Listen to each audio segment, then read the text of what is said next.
plastic. It breaks. And oftentimes, we just have to live with it, push things back in their place and let them be. Other times, a broken piece of plastic spells the end of something's useful life.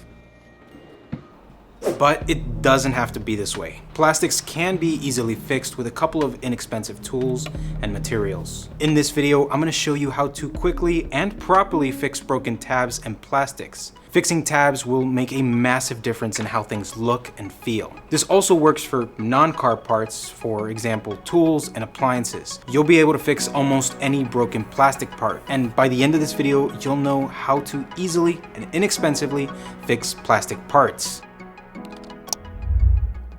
Okay, so let's get to making the repairs. In my case, I have a 1992 Mazda MX-5 and the dashboard has some serious issues. On the surface, we could tell that there's a lot wrong. The panels wobble, there's a glaring crack in the center, and the under column cover has nowhere to attach. And I'm sure there's a lot more damage hiding under the surface. So we're going to remove the entire dashboard. Now, removing the dashboard is not a simple task, but in our case, it's worth it, especially because we have multiple things we need to repair. So in your case, if you can remove whatever you're going to repair, that is the best option. First, we're going to disconnect the battery so as not to set off the airbag or damage any of the electronics. Then we can remove the steering wheel, but first we need to remove the airbag, which comes off with a couple of screws and a plug. Then we remove the nut holding the steering wheel, and in this case, all we have to do to remove the steering wheel is give it a good pull. Next, with a Phillips screwdriver, we can remove the steering column cover and the gauge cluster, which we can see that the gauge cluster is actually very warped and out of shape, so we're going to have to replace this as well. Next, we'll remove the gauge cluster, which is also removed by just disconnecting some plugs and clips. And with that, taking a closer look at things, we have some serious cracks behind the cluster. So this is going to have to be something we address as well.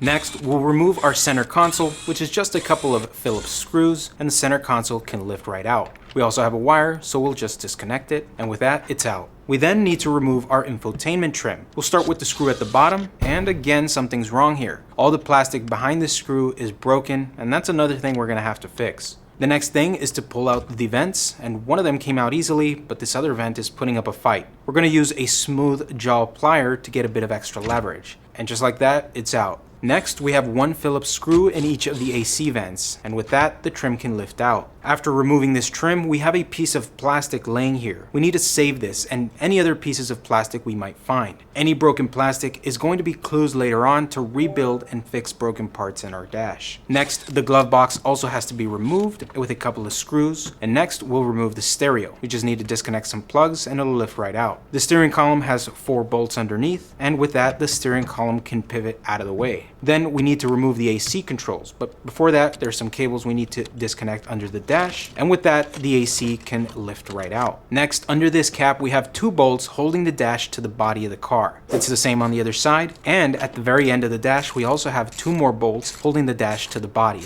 This, again, is identical to the other side. We'll also make sure to disconnect the hood latch, and with that, everything should be ready to come out. Alright, and just like that, the dash is out of the car. Next, we're going to set the dash on our workspace and begin to inspect the damage. And we certainly have our work cut out for us. There are multiple broken tabs, the plastic is loose from the metal frame, and there are many broken pillars. And of course, we have the massive crack down the center of the dash. Fortunately, by the end of this video, we're going to have everything fixed. Now, let's continue to disassemble the components inside the dash. We're first going to remove the AC ducts, then the metal framing and wiring harness. And with that out of the way, as expected, we have continued to uncover a lot of damage. There are multiple broken parts in here we're going to have to address. Now, the most common crack is a broken tab, so we're going to start by repairing this. Now, before we start, I want to clarify what we're going to do here is not the best option to repair plastic. The absolute best option is by hot air plastic welding. However, proper plastic welding is not really accessible to the general public or hobbyists. Professional shops usually handle this by grinding V-shaped channels into the damaged plastic and filling this back in, ensuring they melt every portion of the plastic throughout throughout the entire part, ensuring proper bonding. This technique, however, not only requires very expensive gear, but a lot of practice and experience. So with that in mind, the repairs we'll be making in this video are optimized for strength,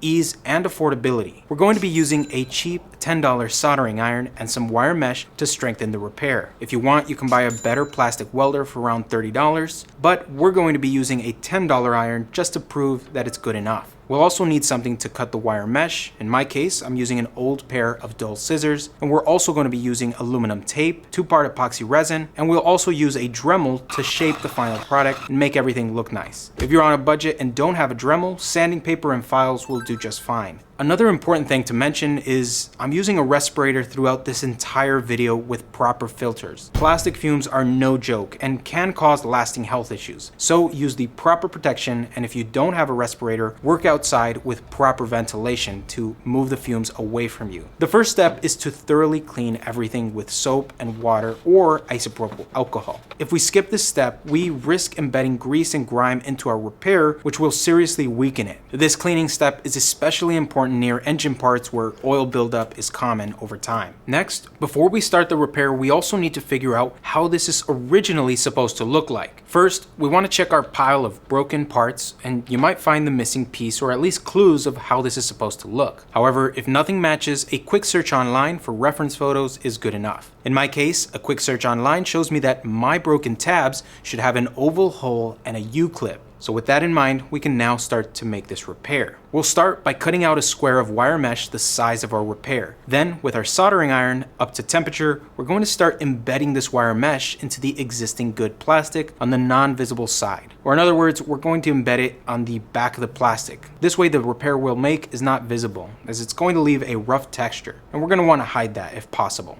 When embedding the mesh, take your time and be careful. We want to ensure to fully embed the mesh into the plastic, but we also want to be careful to take our time and not heat up that plastic too much. Heat can result in the plastic warping, like the dashboard hood from earlier in the video. So if you're concerned with warping, stop every couple of minutes and let that plastic cool down a little bit. We'll want to work section by section until the mesh is fully embedded. If you're going for ultimate strength, you can also embed a second wire mesh on the other side for extra strength. Now in our case, I don't think that's necessary, and in most cases, it's not. Alright, for the next step, we're going to need to place our repair as level as possible. In this next step, we're going to be pouring liquid resin, so we don't want it dripping out of the mold. In order to make the mold for the resin, we're going to be using aluminum tape. Just ensure the tape is not touching the wire mesh. You want the wire mesh to be in the air and not to stick to the tape. This is because we want the mesh to be embedded in the epoxy as opposed to just sticking to the side of the epoxy. So once your mold is built with the aluminum tape, we're ready to mix our 2-part epoxy and fill the mold with resin.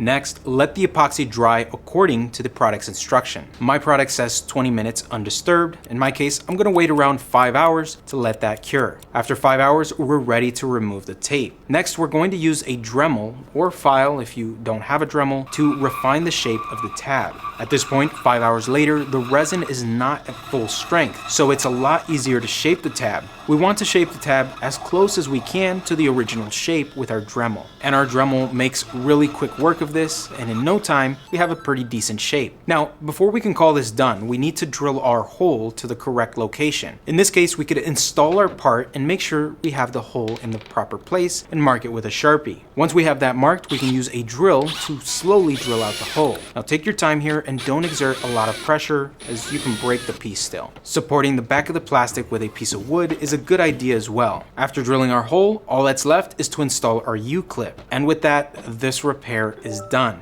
All we need to do is repeat this on the other side. And on this side, instead of using a drill bit, we're going to use a Dremel with an engraving bit to drill the hole. If you do it with a Dremel, it reduces the likelihood of breaking that repair. Drill bits can often bind in materials, and an engraver on a Dremel uses much smaller cutting edges at a much greater speed. Okay, once that's done, all that's left is to let this cure for 24 hours. Epoxy continues to dry for days, with some epoxies reaching maximum strength in as long as 2 weeks. But just like that, we've repaired a major component of our dash, and this method can be used on countless different repairs, but not all repairs. We still have broken pillars and a big crack down the center of the dash, both of which have their own nuances. So let's move on to repairing the pillars. Now the main challenge here is that it's it's going to be difficult to keep liquid epoxy in the shape we need to make such a tall, round repair. This is where epoxy putty comes in. Putty is not liquid. Instead, it's more like Play-Doh, so it can be shaped into a tower or screw mounts. Plus, it can be a little bit easier to cut threads into it.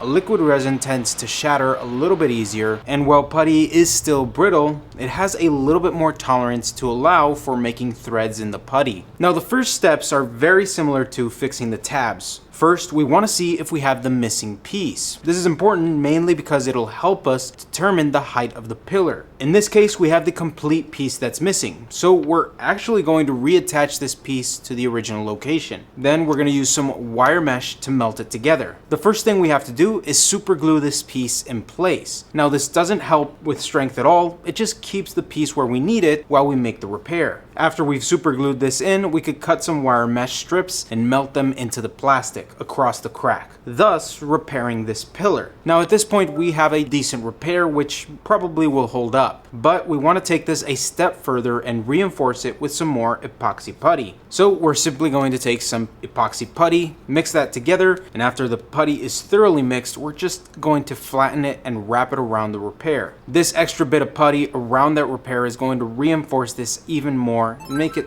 very strong. Okay, let's move on to another pillar. In this case, we do not have the matching part, and we're going to have to rebuild this pillar without the missing piece. In order to properly gauge the height of this pillar, we're going to install whatever trim piece goes here. In our case, it's just a piece of trim that goes in the front here. And with that in place, we can clearly see how high that pillar needs to go. And from here, all we have to do is start making the repair. We're going to cut some strips of wire mesh and embed them into the plastic, touching the height it's supposed to reach. After we've added our first piece of mesh, we could remove the trim and add some more mesh all the way around at the same height. And just like that, we have a very clear indication of how high we have to make that repair. Next, we just need to thoroughly mix some more epoxy putty, and we're going to start building up this piece until it's at the proper height. We're going to put small globs of putty in the center, a little bit at a time, and build it up. Then, once we have that built up, we're going to add some more putty all the way around and squeeze everything together. And just like that, we have a epoxy putty pillar the proper size. Again, we're going to let this cure for a couple of hours before messing with it.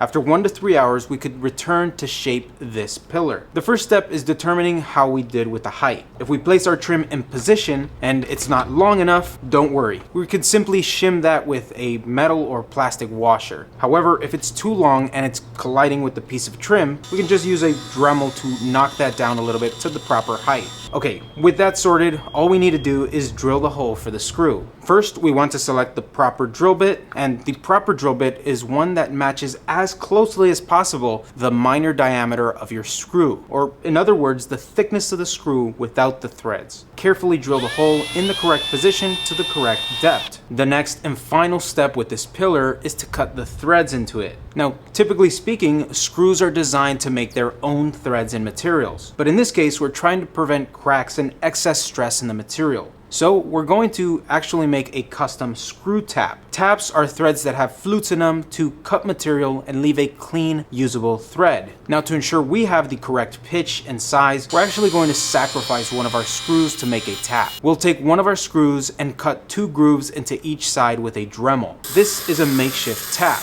It gives the screw sharp edges as well as space for the material to go as it gets cut in the epoxy. Okay, we'll start threading the screw into the hole as straight as possible. You're going to want to turn the screw 1 to 3 times and then pause and back it out. You'll notice that here in the flute is filled with material. You'll want to clean this out and insert the screw again and give it a couple of extra turns. Then back it out, clean out the shavings, and repeat this step until you reach the end of the screw. And just like that, we cut a proper thread into this epoxy. Now, before reassembling things, we want to leave it for 24 hours before installing panels so as not to overstress that component that's not fully dry yet. If we continue to look at these other pillars, we can see that they look fine, but they actually have cracks in them, and we need to address these damaged pillars as well. So a simple fix for the pillars that are splitting in the middle is to use a piece of wire to tie these back together. Now, this wire tied around the pillar is a pretty solid fix on its own. However, we have some putty left over, so we're gonna go ahead and reinforce all the pillars because why not? We have the material,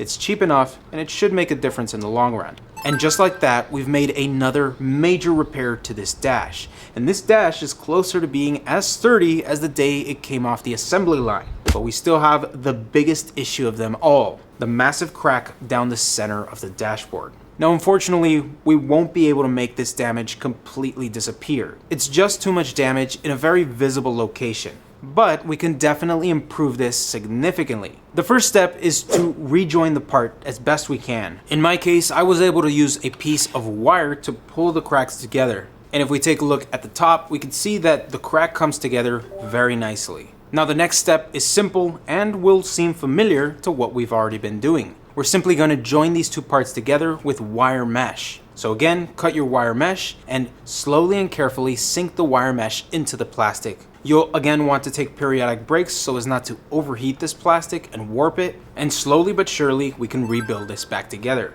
At the very end, we have a piece that is completely missing, but fortunately we found it, so we're just going to line it up and rejoin it in the same way we've been doing everything else. And with that complete, we can move on to other cracks. When we were taking the dashboard apart, we also found these cracks here. So we're gonna go ahead and fix this the same way we've been fixing everything else, and we're gonna drill the holes in the center as original. After this, knowing that there is so much damage on the dashboard, we want to take the extra time to inspect it and find any other possible damage or cracks. And in our case, there are multiple cracks in many locations that are just beginning. So we're going to find these cracks and repair them as well. This is going to prevent them from becoming larger cracks like the one in the center, and it's going to make this dashboard last a long time. And with that complete, we have seriously extended the life and durability of this dashboard. With all that repaired, we can install this dashboard back in the car. And my gosh, what a difference this made. Every single panel feels completely different.